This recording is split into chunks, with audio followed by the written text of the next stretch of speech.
On en était aux histoires de la déesse, en fait. La Prakriti. On avait bien compris dans la lecture de la dernière fois que cette Prakriti est à la fois originelle, parce que en compagnie dans l'au-delà de l'un, et ma foi, de cet au-delà où il y a l'un et elle originelle, de là émane Brahman, la parole totale. De cette parole totale émanent les dieux, au pluriel, et probablement le Purusha cosmique qui va être opéré par les dieux. Et je t'avais noté au passage que si les dieux sont engendrés par la déesse, c'est probablement pour cette raison qu'on la nomme, en plus de puissance, Shakti, matrice, Yoni, on la nomme aussi mère. Elle serait la mère des dieux.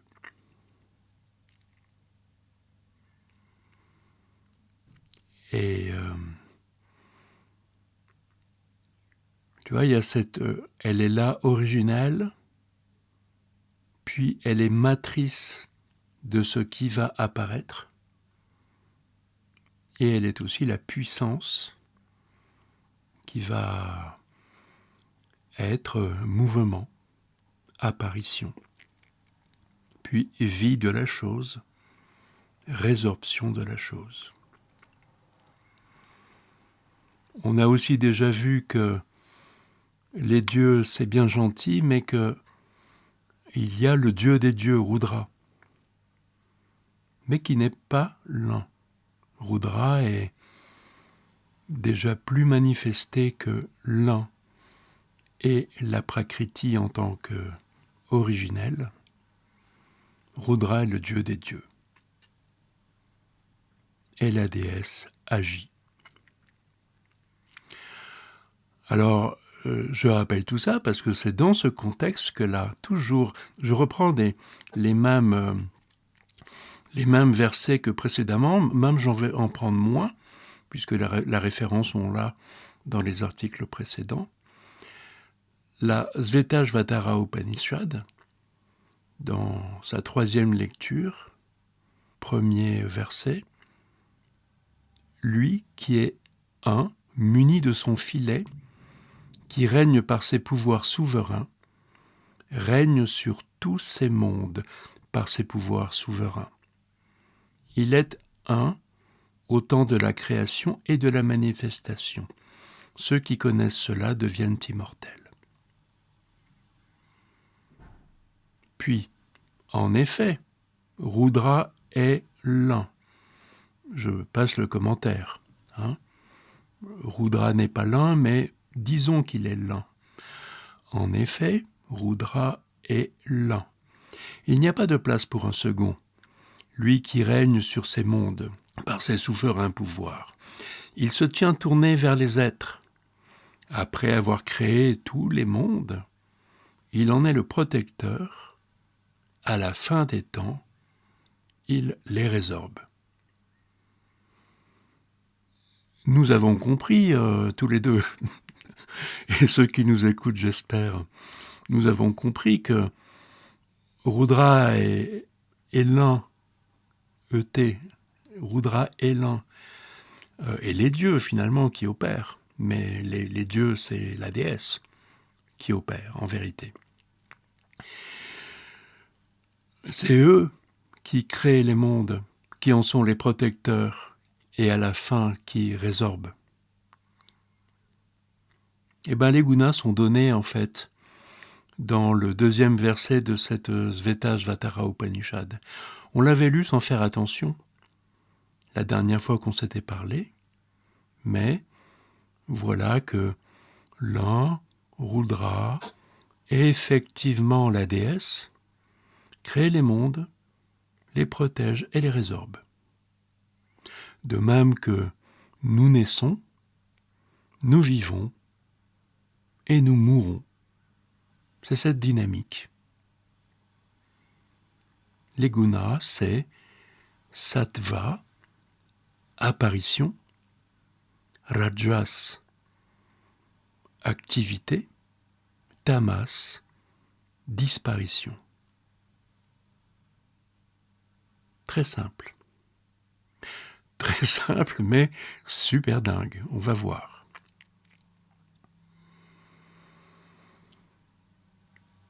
J'ai décidé arbitrairement, parce que ça m'arrange, de citer le Rig Veda 129.4. Pareil, on a déjà vu.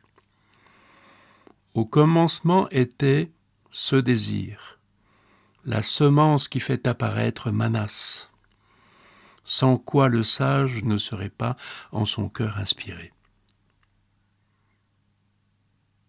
Au commencement, sattva, apparition, même avant l'apparition, au commencement était ce désir, qui est une semence, et qui fait apparaître Manas, l'espace où va naître et évoluer le monde. Magnifique définition de sattva. Et dans la suite de ce même verset, un copier-coller, un changement d'échelle. Au commencement était ce désir, la semence qui fait apparaître Manas, sans quoi le sage ne serait en son cœur inspiré. En le cœur du sage, Manas, et il est inspiré, sattva. L'apparition générale du monde, c'est le désir, en un espace. L'apparition de l'inspiration en le cœur du sage, c'est comme la version microcosmique de cette apparition cosmique. Et donc pour nous les purushas, les petits purushas, comme pour le sage. La différence entre le sage et nous, petits purushas, c'est que, a priori, nous sommes des pachus, du bétail sacrificiel, la nourriture des dieux. On l'a vu ça aussi. Le sage est un pachu qui dort à son ignorance, qui s'est réveillé.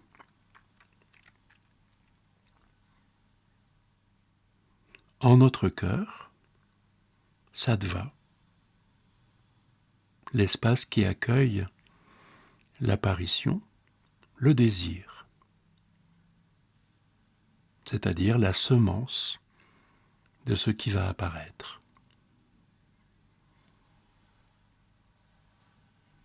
On peut pas définir sattva et les trois gunas, mais sattva en l'occurrence, là, on ne peut pas le définir mieux que par cette double vision, macrocosme-microcosme. Dans les deux cas, le désir est la semence qui fait apparaître d'abord l'espace. Manas, la scène sur laquelle ma tragicomédie de petit humain va se dérouler, ou l'espace entier qui va accueillir l'univers. C'est la même chose.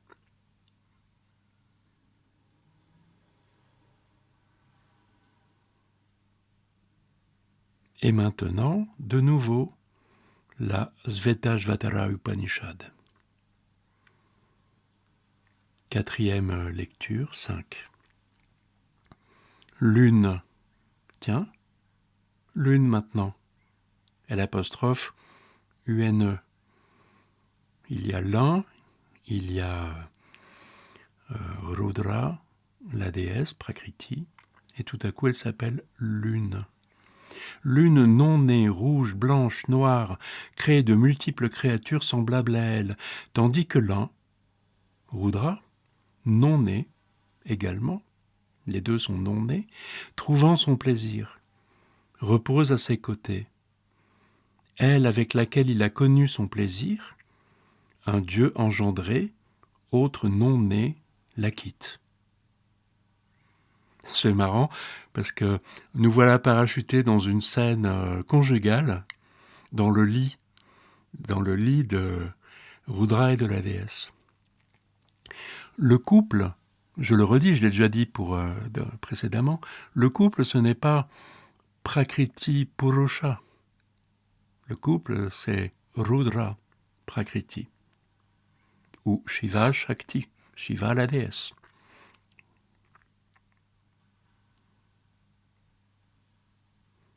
La suite de la Shvetashvatara, 4e lecture. 9e verset, on fait un saut. Les Védas, les sacrifices, les rites, les observances, le passé et le futur, et ce que les Védas proclament, hors de lui, le maître de la mesure, le Maïn, a créé ce tout. Et en lui, l'autre, l'homme bétail, le Pachu, le Purusha Pachu, est enfermé par cette puissance de mesure, la Maya. Il y a donc le Maïn, Rudra, qui est, comme on pourrait dire, maître du désir général, et la déesse qui est puissance de mesure, Maya. On l'a déjà vu la dernière fois tout ça. Mais ce que je voudrais marquer maintenant, c'est que ce cycle des Gunas, on a compris que ce désir, cette vie sexuelle en fait, crée le monde, son devenir puis sa résorption, les Gunas, eh bien, l'homme bétail, le Pachu, est enfermé par cette puissance de mesure qui crée le monde. Je rappelle ce que c'est.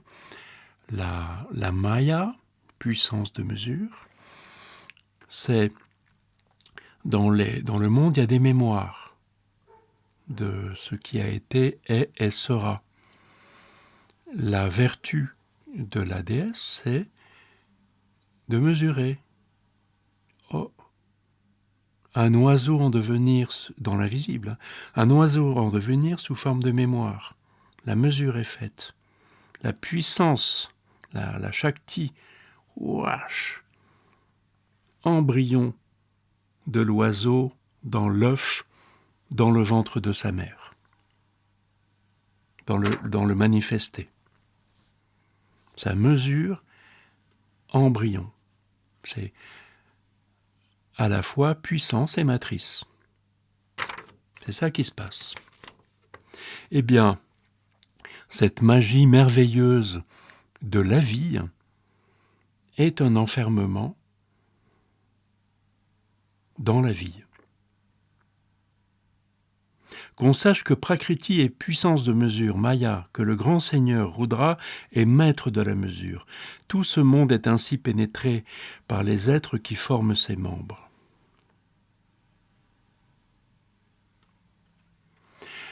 Lorsque la vie, la puissance est projetée dans l'embryon d'un oiseau, la vie devient oiseau.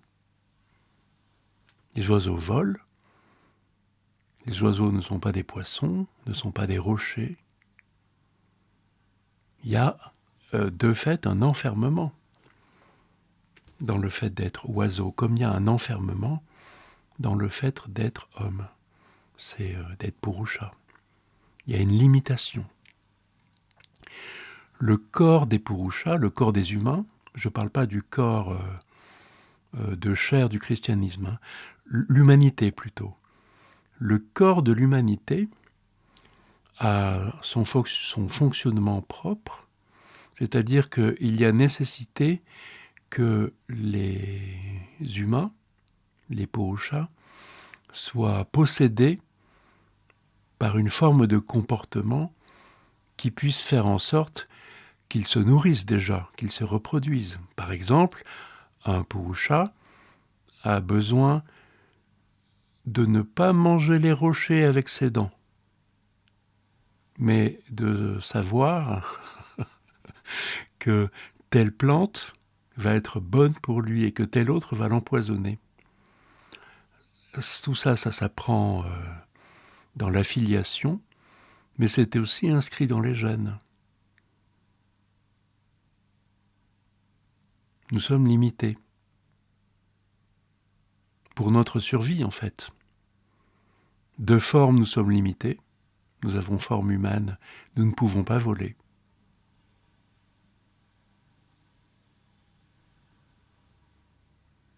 Nous sommes enfermés dans cette condition humaine. Nous sommes enfermés dans l'humanité.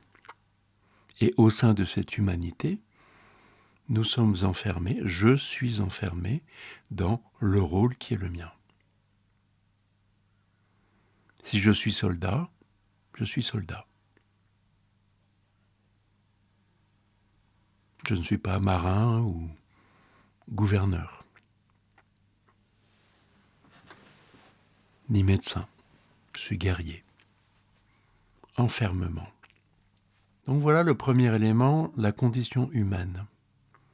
D'abord, la prise de conscience de ce phénomène triple, apparaître, vivre, disparaître. D'abord, puis la vision que c'est limitant,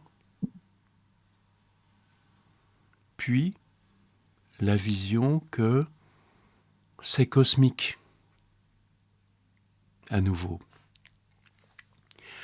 Pour mieux comprendre ce que sont les trois gunas qui nous font vivre.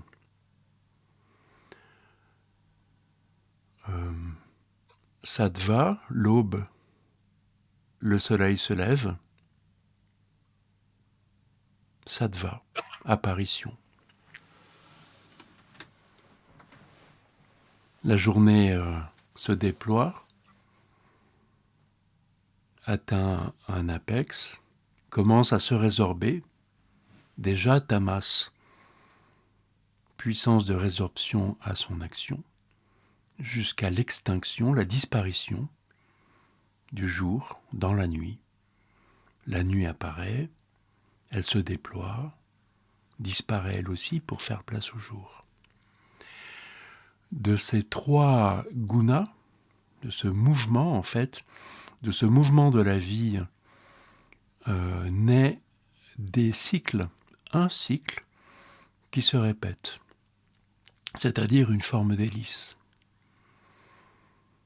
Les journées se suivent mais ne se ressemblent pas. Un autre copier-coller, les respirations constituées de la même sorte, sattva, le début de l'inspiration, qui se déploie, rajas, la résorption tamas qui fait apparaître sattva de nouveau. Il y a un double cycle, enfin un cycle fait de deux polarités en trois gunas, inspiration, expiration, et ça se répète. Et que ce soit les journées ou les respirations, nous voyons une forme d'hélice, une spirale. En sanskrit, on dit vritti. Le mot vritti, on reconnaît vrille. Le mot vritti décrit le phénomène dont je suis en train de parler. Les trois gunas font cycle au pluriel, se répétant. C'est une vrille, une forme d'hélice. Exactement comme l'hélice décrite par le mouvement des planètes autour du Soleil. Le Soleil se déplace dans l'espace infini, lui-même sur un cycle, mais disons que à court terme, il apparaît sur une ligne de déplacement. Les planètes tournent autour, l'ensemble avance alors que les planètes tournent. Chaque planète décrit dans l'espace une hélice. Je suis sûr que certains d'entre nous pensent à la double hélice de l'ADN, évidemment, etc., etc.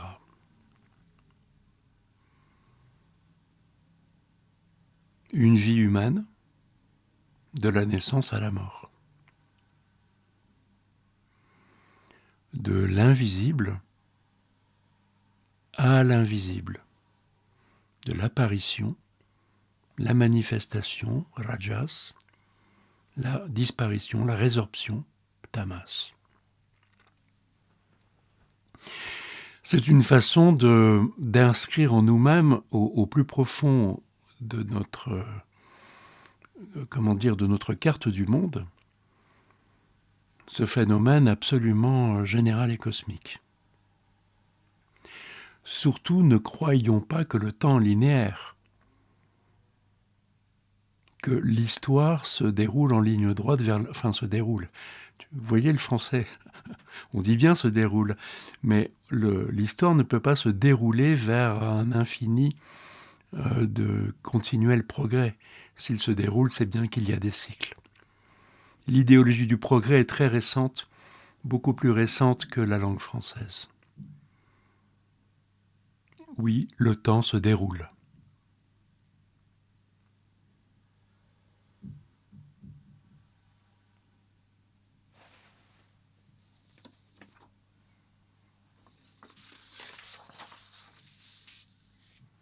C'est OK ?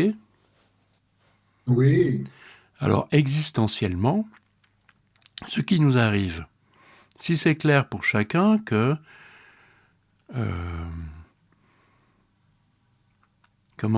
une mesure est prise dans l'invisible. D'une certaine façon, Joachim existe déjà. Joachim n'existe pas encore.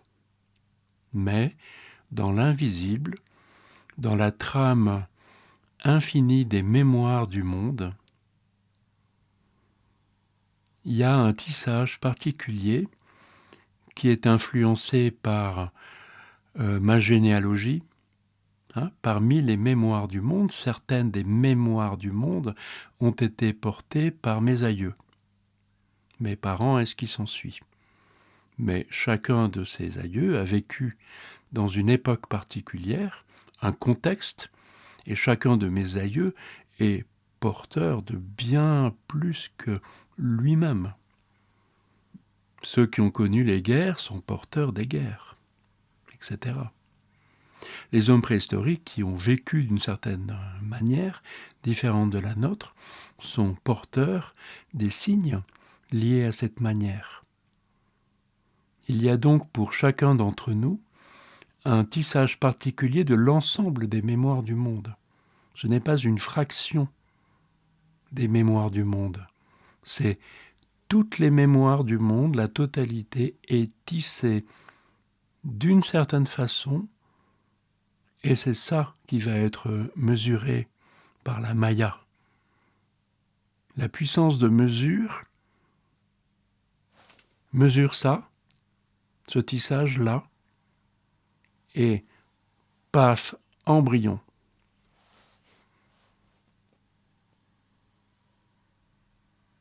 Embryon dans l'utérus de ma future mère, une femme.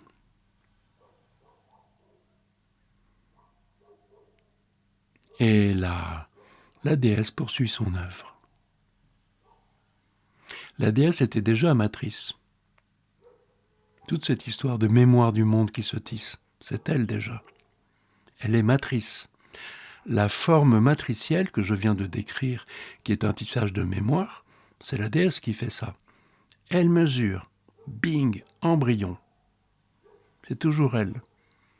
Et ça continue. Selon ce tissage de mémoire, là, dont je suis en train de parler, à l'intérieur de l'utérus de ma mère, la terre, l'air, l'eau, le feu, l'espace commencent à se combiner en une micro-mayonnaise, quoi, si tu veux. Ça prend corps. Les 5 éléments prennent corps et les briques se construisent. Le bébé qui va naître dans 9 mois, il est déjà unique et il est le fruit de cette mesure qui a été prise dans l'ensemble des mémoires du monde. Et c'est déjà Rajas. Rajas, c'est l'œuvre de la déesse.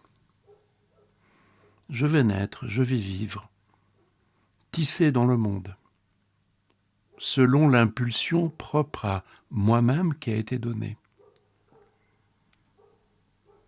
Et en écho aux autres êtres, vous voyez, c'est une espèce de foire de télescopage. Déjà, à l'image du spermatozoïde, vous voyez, il y a un côté comme ça qui va se continuer. Tu vois, l'humanité tout entière, je suis un petit bonhomme dans l'humanité tout entière, qui se télescope, qui se mixe aux autres. Rajas. Et ce phénomène d'évolution, si on veut, c'est pas une évolution vers un infini positif, c'est une évolution vers la mort. Toutes ces mémoires qui auront été modifiées par l'activité de la déesse, Rajas, vont se défaire à ma mort. Les mémoires vont se défaire et vont retourner séparées les unes des autres dans l'invisible. Et ce qui est super, c'est que la mesure qui avait été prise au départ n'est pas tout à fait la même que celle qui va être défaite à la fin. Et c'est vraiment ça, la puissance complètement dingue des gunas. Le libre arbitre là-dedans, il existe, hein. Mais vous vous rendez compte, comme on est pris dans un flux de vie, on n'est rien. On est peu de choses là-dedans. Tout le truc de l'enseignement du yoga, c'est de prétendre, de voir et de prétendre que nous avons tous les pouvoirs, malgré cela. Incroyable.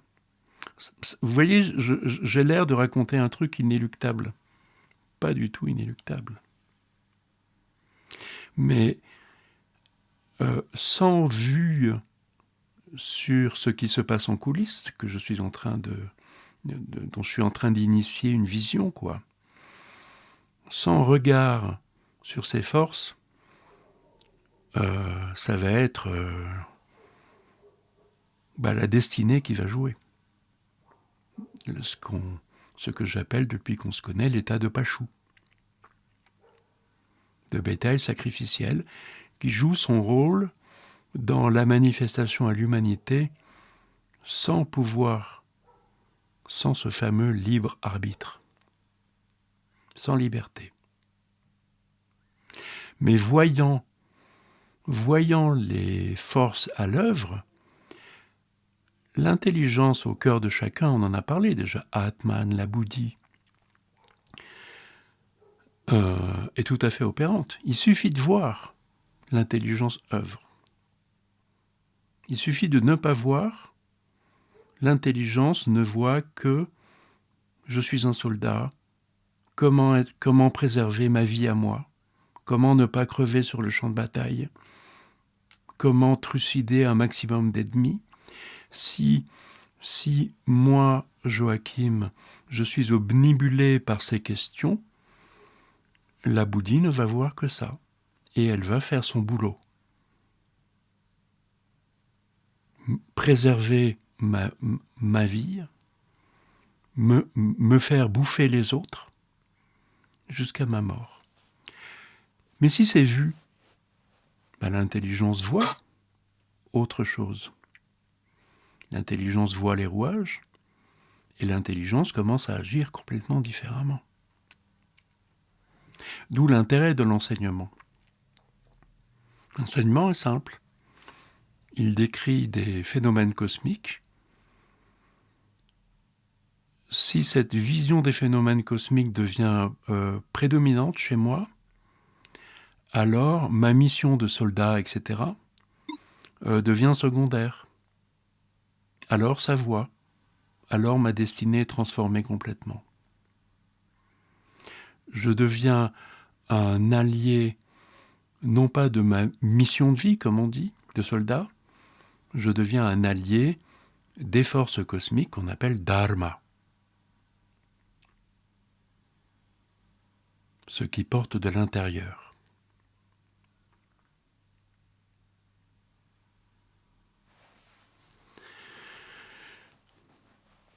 Alors, en absence de vision, ce qui se passe, c'est que nous sentons le vertige de la puissance à l'œuvre.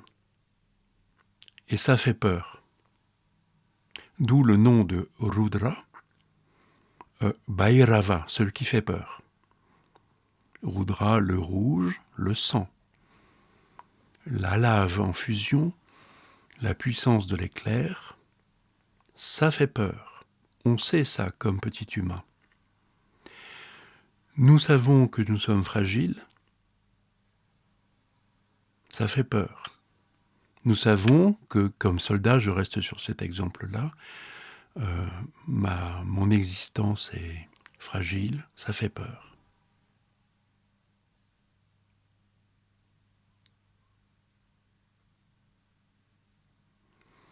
Les gunas sont aussi perceptibles dans un autre enseignement de la Brihadaranyaka Upanishad et de la Mandukya Upanishad qui concerne nos 3 états de conscience.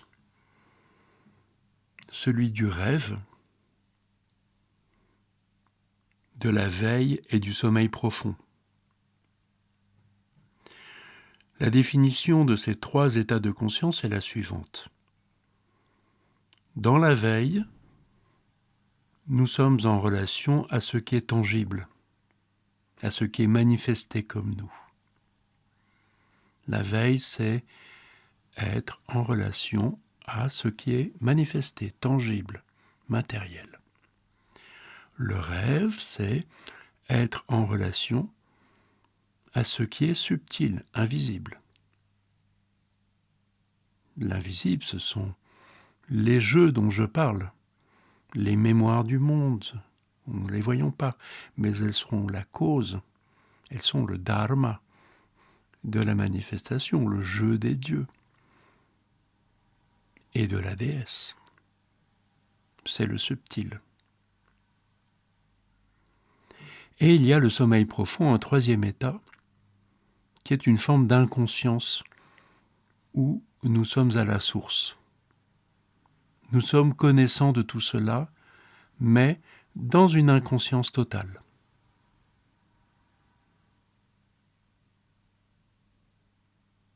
Le ressourcement, sommeil profond. La veille, être en relation au tangible. Le rêve, être en relation au subtil. Alors voilà ce que dit la Brihadaranyaka Upanishad, la grande Upanishad forestière. Le contexte, c'est un roi qui discute avec son maître, un sage, à propos du rituel du cheval qui va le consacrer roi bientôt. Toute l'Upanishad, c'est une discussion entre ce roi qui est un bon élève et son maître afin de passer en revue un peu tout ce que je raconte, mais vu sous l'angle de la Brihadaranyaka Upanishad, c'est-à-dire l'instruction d'un roi. À ce moment-là, 4e livre, 3e lecture, 7e verset, le roi demande « Qu'est-ce que Atman ?» Nous, on connaît déjà Atman.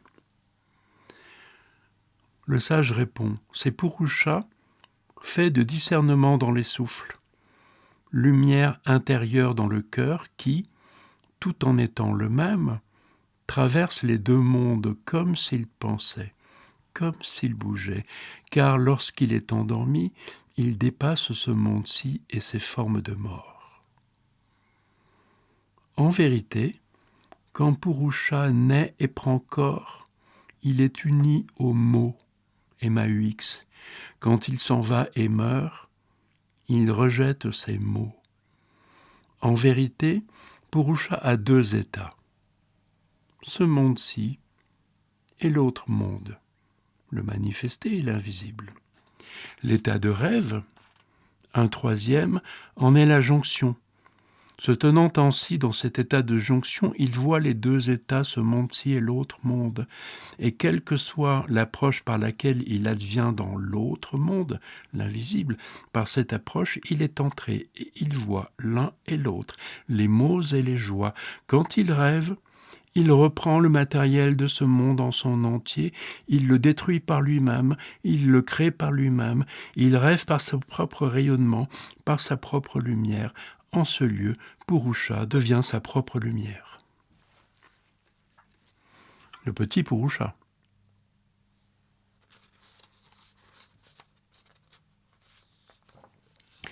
Bon, c'est dans la langue des Upanishads traduite en français par Aliette de Grasse.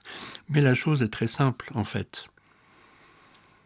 C'est tout à fait ce que c'est les mots des Védas qui correspondent à mon explication précédente. C'est-à-dire que si moi, Purusha ignorant, voué à vivre ma vie,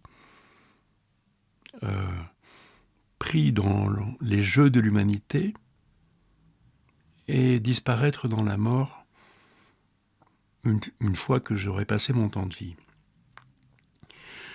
Ce petit Purusha ignorant, moi, si je veux bien désirer, n'oubliez pas que le désir est la semence si je veux bien désirer connaître, si je veux bien désirer voir, si mon désir de voir est vraiment premier, eh bien, l'invisible est ce qui devrait m'intéresser le plus, parce que l'invisible est causal de ce qui est manifesté. L'invisible, les mémoires qui créent la manifestation des choses, est causal. Lorsque je suis en relation, il ne s'agit pas de voir avec les yeux, bien sûr, mais d'être en relation vraie, samadhi, ce qu'on appelle samadhi. Si je suis en relation avec ce qui porte la manifestation, un événement apparaît, quelqu'un apparaît. Je ne vais pas chercher à être dans l'état de veille scotché à l'apparition. Au contraire, je vais chercher à rêver la relation, c'est-à-dire à me mettre à écouter les mémoires à l'œuvre. La façon dont la déesse opère à l'œuvre. La succession des événements qui a permis l'apparition de ce moment, de cette personne. Une personne, un événement, est toujours ce qu'on appelle un krama. À un moment donné, une situation apparaît, mais elle est la suite de. Tout ça est inscrit. Tout ça est dans l'invisible et tout ça s'écoute. L'enseignement du yoga est très simple en fait. Il consiste à s'entraîner, c'est une forme de sport, de s'entraîner à rêver.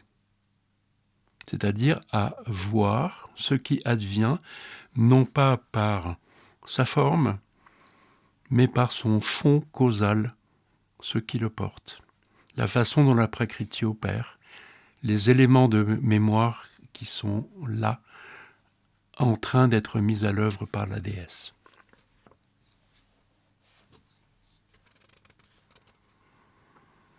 Évidemment, l'état de peur a disparu. Ça a été transformé. Alors je me suis amusé à retraduire un peu sérieusement certains, on terminera par ça, certains, les versets des Samkhya-Karika qui correspondent au guna. C'est donc des explications qui sont un peu postérieures à tout ce que nous venons de voir, un peu plus récentes. Samkhya-Karika, c'est au début de notre ère. Les Upanishads, c'est entre moins 800 et le début de notre ère. Le Rig Veda, c'est il y a 1500 ans et plus. Donc là, nous voici au début de notre ère, dans les Samkhya-Karika, les quelques shlokas qui sont en rapport au guna. L'activité des trois gunas dans l'aveuglement a pour effet la qualité inconsciente la plus commune. Le manifesté est ainsi prédonné, aussi paradoxal et humain. C'est vraiment ce que je cherchais à vous dire avec beaucoup de mots. Là, c'est résorbé en peu de mots. Ça, c'était le 11e shloka, le 12e. Les gunas ont pour essence la joie, donc la joie pour sattva, la peur pour rajas, la résorption pour tamas. Pour but, illuminer, sattva, activer, rajas, et délimiter, tamas.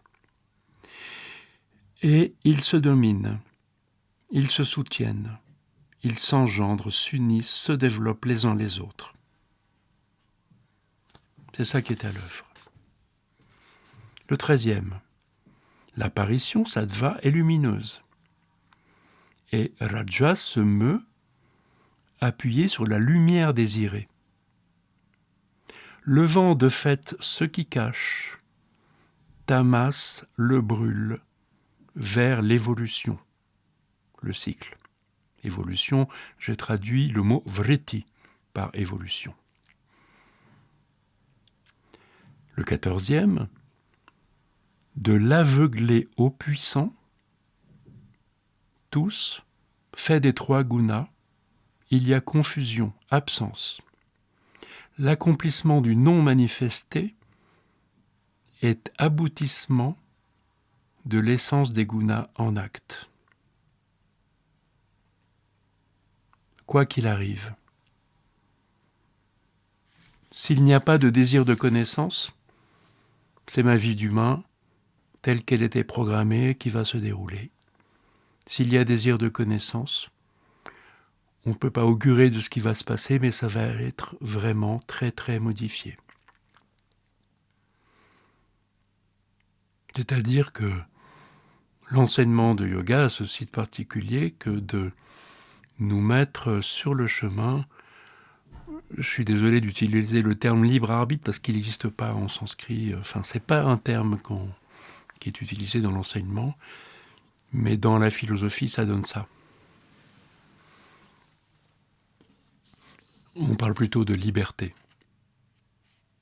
Kaivalya, moksha, c'est plutôt lié à la liberté. Il y a le libre, mais il n'y a pas l'arbitre.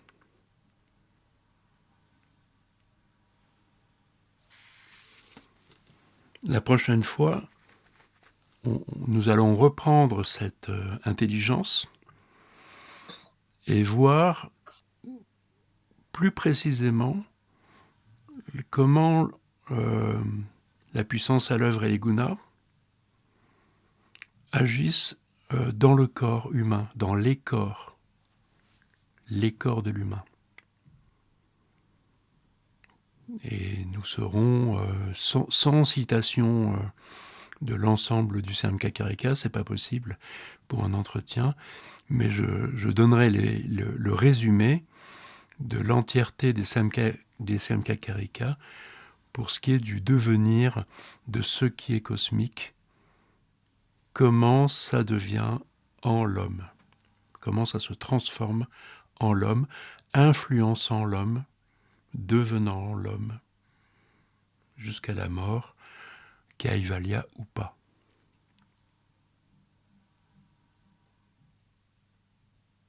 Voilà, j'ai vraiment rien de plus à dire. Ça fait 45 minutes qu'on parle, pas que je parle. Donc c'est très dense, mais c'est court. Est-ce que je t'ai perdu ? Non, pas du tout. C'est très clair. Surtout que le fil, il est écrit. Donc tu peux, par la suite, resuivre ce fil écrit pour voir si les éléments que j'ai donnés par oral sont ceux qui réapparaissent à tes yeux. C'est valable pour tout ce qu'on a fait. Tu vois, à chaque fois, tu as un écrit. Bon, il suffit de le relire et tu vois bien ce qui émane de cet écrit en toi, à ton esprit. Tu vois, il y a un film qui, en lisant, un film va se dérouler pour toi.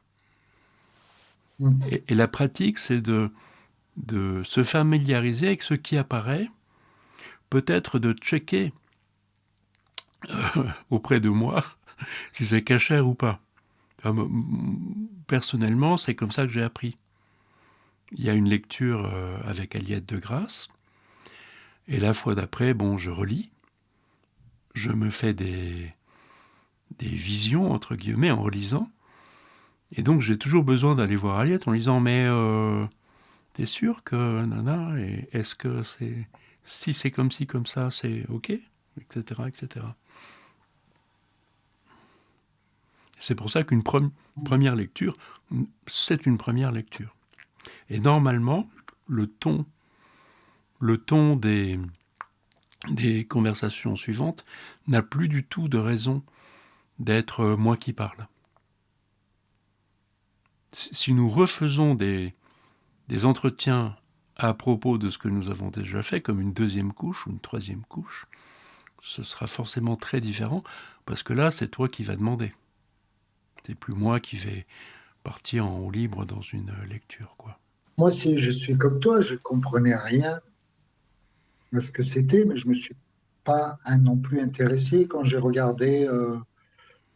Oui, ça me paraissait en même temps simple et en même temps pas très clair. Mais maintenant, tu le montres, et avec le recul que j'ai maintenant, bah, c'est assez clair, hein. Ouais, de toute façon, il faut que ça fasse son chemin, parce qu'après, il y a toutes les analogies. C'est-à-dire tous les exemples, la respiration, le ceci, le cela. Et puis, c'est selon ce qui t'intéresse dans la vie, toi, tu as des milliers de liens à faire avec ces formes de l'enseignement et qu'est-ce que ça veut dire concrètement dans tel ou tel sujet qui t'intéresse. Hmm. Moi, je ne sais pas exactement ce qui t'intéresse, mais là, tu as à disposition, en fait, des images matricielles, Hmm. voilà, qui sont Ah, moi, à usage pour toi. ce qui m'intéresse, c'est la partie d'après, le voir et agir. Donc, le voir, je pense que ça va, mais le agir, je pense que j'ai besoin de bien comprendre le agir. Oui, mais ça va être très facile. Oui, c'est pareil, c'est pas du tout évident à voir parce que ça correspond pas aux explications qu'on a culturellement. Mais en fait, il n'y a pas d'agir. C'est que voir. L'action découle de ce qui a été vu.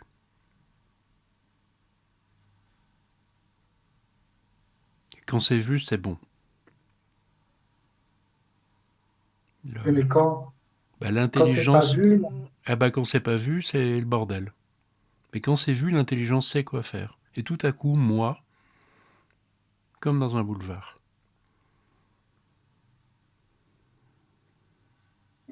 Mais on va en reparler, mais plus tard. hmm, En tout cas, l'enseignement, on parle très bien dans les Yoga Sutras, par étapes.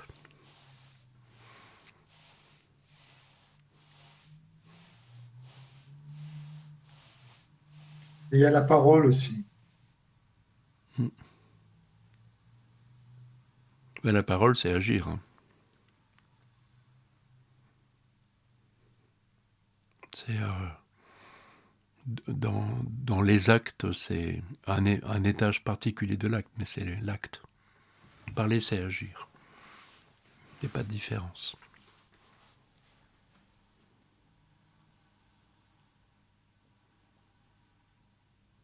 Sauf que dans le cadre rituel, la parole est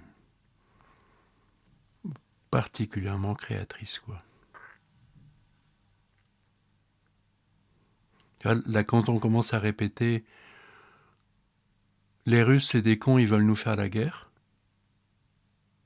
Faire gaffe, ça va arriver. Hein. La parole est créatrice. Donc on ne sait pas très bien quelle en sera l'issue, mais si on continue à dire ça, ça va arriver.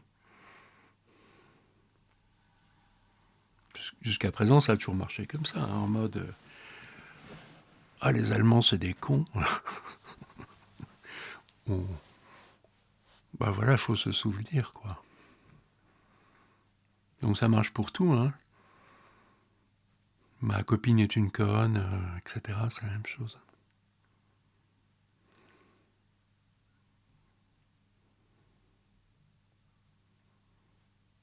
Mon travail est comme ceci.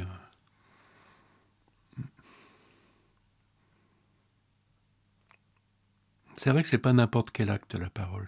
C'est de l'acte